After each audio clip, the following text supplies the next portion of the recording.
Hello les amis, comment ça se passe chez vous? J'espère que vous allez bien. C'est la troisième vidéo, c'est le premier chapitre du droit constitutionnel qui est la théorie générale de l'État.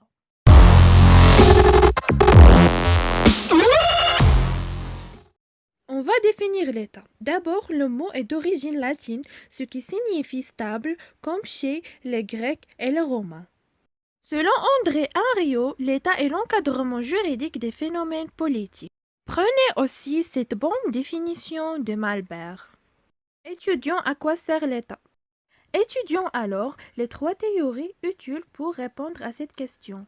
Théorie divine, raison divine pour l'existence de l'État, c'est-à-dire l'État est créé par la volonté de Dieu. C'est Dieu qui a désigné des représentants pour gérer l'État. Déduit donc de cette théorie un régime autoritaire absolu, ce qui a donné naissance à l'apparition d'une autre théorie.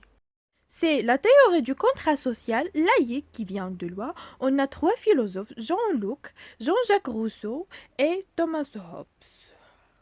Pour Thomas, le contrat social, c'est confier le pouvoir à une autorité puissante pour qu'elle maintienne l'ordre.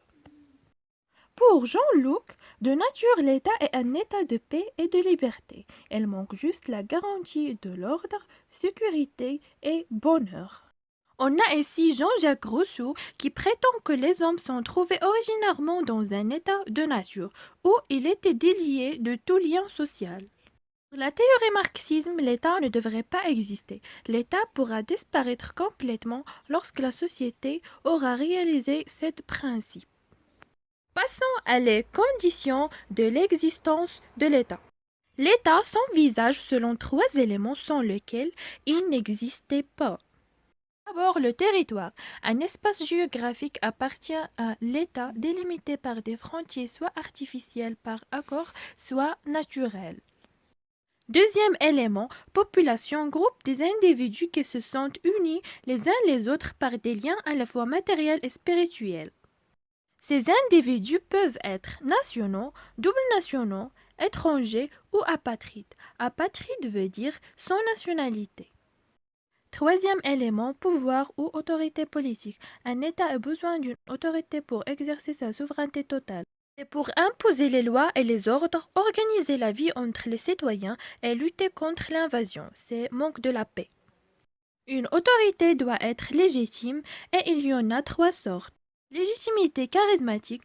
Un politique ou un homme d'autorité doit avoir un charisme, c'est le pouvoir d'attirer l'attention des hommes. Légitimité divine, religieuse. On prend tout ce qui est religieux et on le tisse avec la tradition, surtout dans les pays musulmans. Légitimité légale, une personne choisie par les citoyens à travers les élections ou les urnes. Par conséquent, une autorité est là parce qu'elle est choisie par la voix du peuple. Donc, c'est démocratique.